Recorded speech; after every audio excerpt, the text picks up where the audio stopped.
y bueno, estamos al 70%. Hoy día debemos terminar y descartar que en este espacio se encuentra el cuerpo. Al iniciar el tercer día de búsqueda, el trabajo fue solo a mano. Con picos y lampas, los rescatistas empezaron a remover cada metro de este espacio.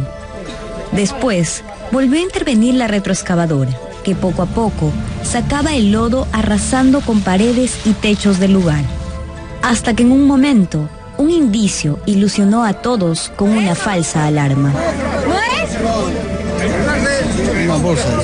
No era Minelli, era solo una bolsa que se confundía entre restos de animales muertos, lo único que se ha podido encontrar hasta hoy.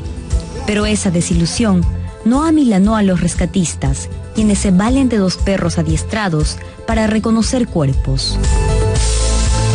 Son los perros de la Brigada Canina de la Municipalidad de Lima, de nuestro serenazgo, que son expertos en búsqueda de personas. Vamos a hacer todos los esfuerzos necesarios por encontrar a su nieta. En las últimas 48 horas, encontrar a Minelli se ha convertido en una causa común.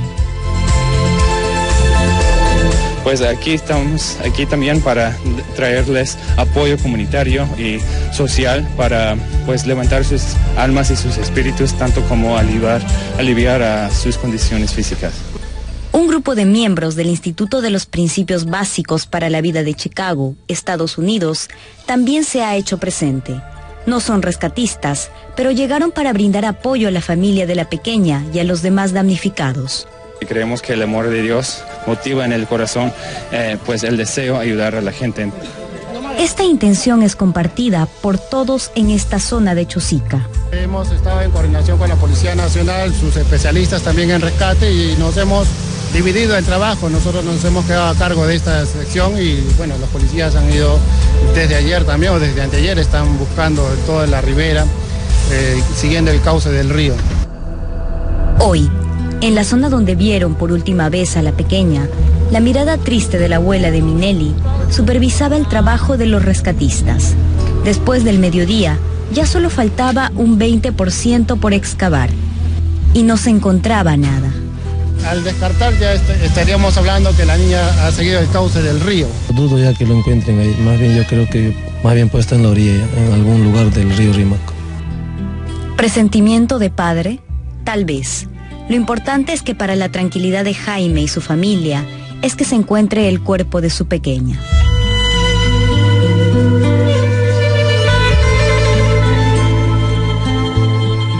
Ojalá que puedan encontrarla pronto y que todo este esfuerzo solidario sirva para sacar lo mejor que tenemos finalmente en medio de las circunstancias más adversas, que es el cariño de la gente gratuito y desinteresado por ayudar a una familia en extrema necesidad. Ojalá, reitero, que la encuentren muy pronto para que su familia encuentre la paz y la tranquilidad que necesita.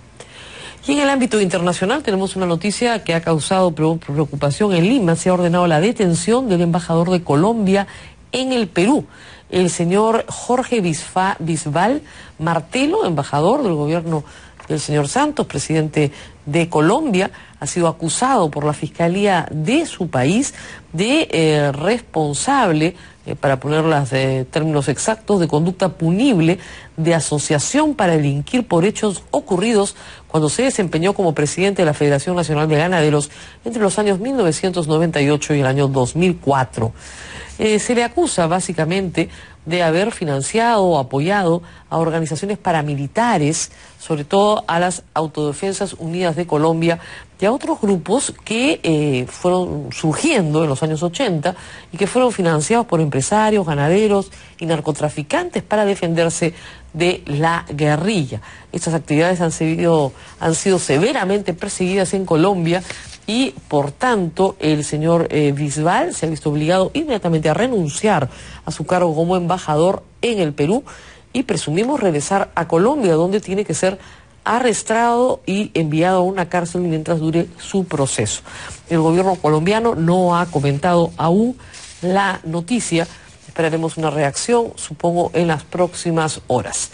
Y de esta noticia internacional nos vamos a una pausa, pero regresamos para hablar de algo que ha sido muy controvertido en estos días, del caso de Antauro Humala. Va a estar con nosotros la congresista Marisol Perestello para ver las implicancias jurídicas, pero también vamos a comentar la respuesta a un cuestionario que este programa envió a Antauro Humala. Volvemos con eso.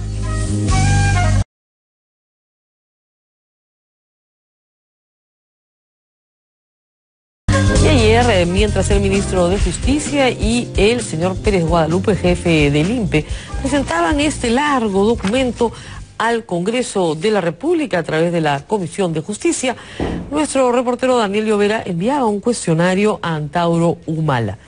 Algunos de los puntos planteados en este cuestionario han sido respondidos hoy en una carta de puño y letra de Antauro Humala que fue remitida al canal 9A TV muy temprano esta mañana. Vamos a hablar de este documento que presentó el señor Pérez Guadalupe y la carta de Antauro Humala en la siguiente nota. Adelante. ¿Estos reportes se los ha entregado a los congresistas? Esa era mi pregunta. No hemos entregado estos reportes a los congresistas porque hay una ley, la ley de los documentos secretos del Estado, que establece, por ejemplo, que este es un documento clasificado como secreto. De acuerdo a las normas, requerirían 20 años para poder ser desclasificado.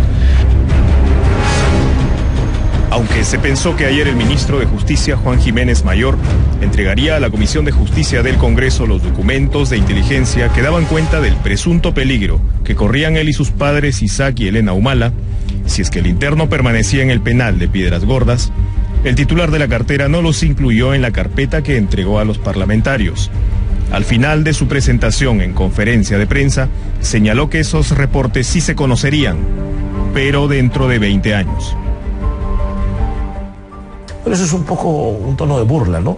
Porque no vamos a esperar 20 años para enterarnos cuáles fueron las causas, motivos o razones que se trasladó a un interno a otro penal. Yo creo que es una infortunada manera de expresarse ante la opinión pública. Los congresistas tienen el acceso para poder investigarlos y sacar sus conclusiones. No obstante, el asunto de la seguridad de Humala y de sus padres es el fundamento central con el que el ministro Juan Jiménez y el jefe del INPE, José Pérez Guadalupe, respaldan el cambio de penal. El propio líder etnocacerista considera este asunto como secundario, y así lo ha expresado él mismo desde su nueva celda en el penal Virgen de las Mercedes en Chorrillos, a través de un escrito enviado a este programa esta mañana. Pero antes es importante dar cuenta de lo que Tribuna Abierta ha podido conocer respecto de lo que contendrían ambos informes de inteligencia. El primero, como adelantó ayer el ministro de Justicia, es un conjunto de reportes de la Dirección Nacional de Inteligencia, la DINI, que advertiría de un presunto reglaje a los padres del presidente de la República y de los peligros que correrían los mismos al trasladarse a Piedras Gordas en el trayecto de la carretera Panamericana Norte. Los segundos son los reportes de inteligencia del INPE. Uno de los jefes del Instituto Penitenciario, Wilfredo Pedraza, ha tomado conocimiento de esos documentos y así los ha resumido a este programa. Lo que dice la nota es que algunos internos estarían buscando información respecto al desplazamiento de Antauro a zonas comunes, porque el lugar donde vive, digamos, su reclusión es un lugar pequeño, cerrado, yo diría bastante seguro, en una zona administrativa. Parece, dice la nota de inteligencia, que la indagación de parte de algunos internos interesados en la rutina de Antauro era saber si él va a talleres, si él va a las aulas donde se recibe educación o si sale a la clínica eventualmente.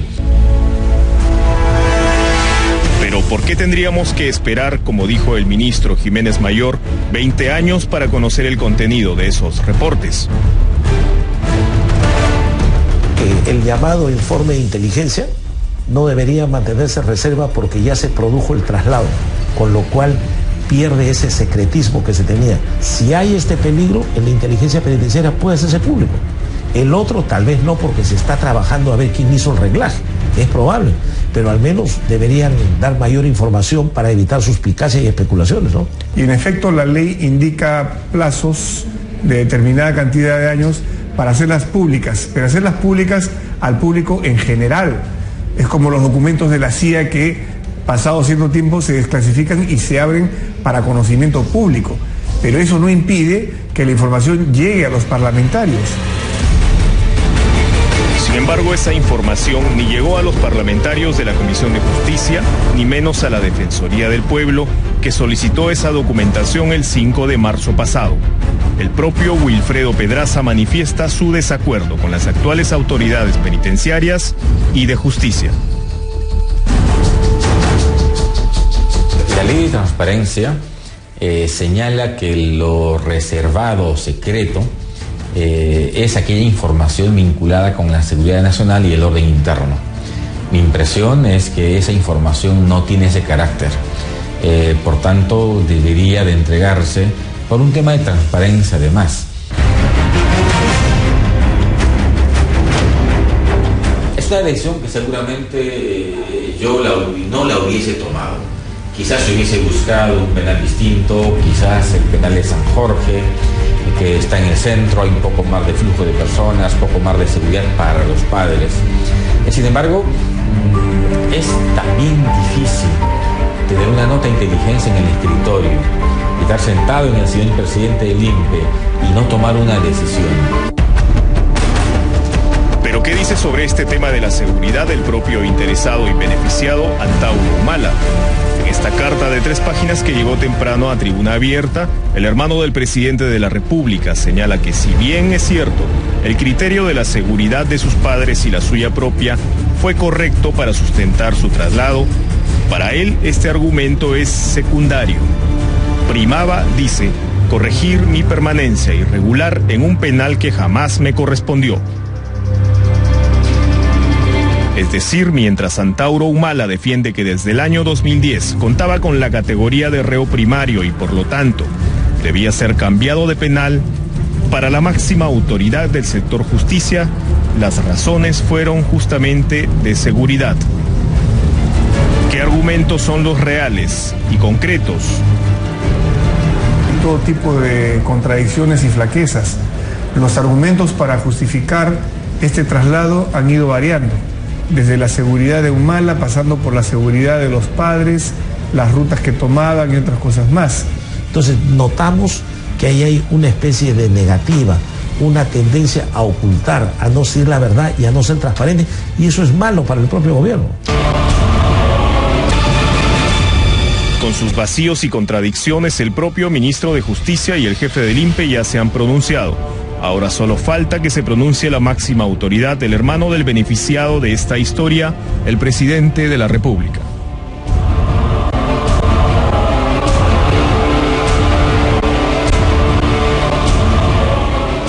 Este es el documento que presenta ayer el señor Luis Pérez Guadalupe con el ministro de Justicia al señor Alberto Bengolea, presidente de la Comisión de Justicia y Derechos Humanos. Muy bien, el documento tiene una extensa sección dedicada a preguntas vinculadas con la fuga del penal de Chayapalca. Pero en lo que al penal Virgen de la Merced se refiere, pues queda clarísimo que todo esto lo han hecho realmente a las patadas. Entre el 24 de febrero y el 28 de febrero de este año, bueno, se autorizan todas las aperturas, resoluciones presidenciales necesarias para implementar el penal Virgen de la Merced. Es decir, este no es un proyecto antiguo del Ministerio de Justicia o del INPE. Esto se ha hecho ad hoc a la situación de seguridad, entre comillas, que tenemos respecto a Antauro Humala. Este penal es un penal para militares que han tenido o han realizado delitos delitos comunes dentro de su trabajo como militar. Dice, personal militar masculino recluido por delitos comunes. El señor Antauro Humala no es personal militar, es personal militar en retiro, en primer lugar. Así que no le corresponde estar en este sitio denominado Virgen de la Merced. Y otra cosa que llama la atención es que se le solicita, entre otras cosas, al INPE la relación de visitas recibidas por el interno Antauro Humala Taza desde su internamiento el 31 de julio, desde su internamiento, esto fue el 2005, hasta el 31 de julio del 2011 y desde el 26 de noviembre del 2011 hasta la actualidad. ¿Ya? Y lo que contesta el INPE es, no puede entregarse información por gozar de la garantía de confidencialidad